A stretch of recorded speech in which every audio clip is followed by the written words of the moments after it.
Welcome to the Salmon Runs YouTube. Enjoy the video. You start by removing the case and any screen protector.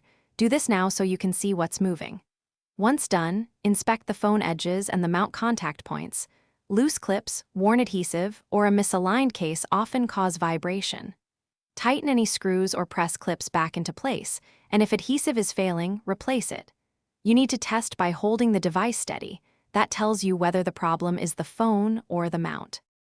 Next, stabilize the mounting interface. Add 1 or 2 thin layers of foam, felt, or silicone pads at the contact points to absorb micro movements.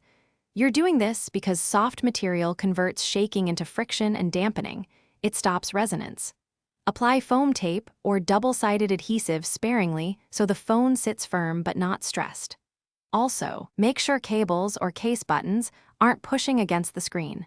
Those tiny forces translate into visible shaking. Finally, reassemble and test on a flat surface and in the positions you normally use. That confirms real-world stability. If shaking persists, swap the mount or replace the adhesive. Sometimes the mount is simply worn out.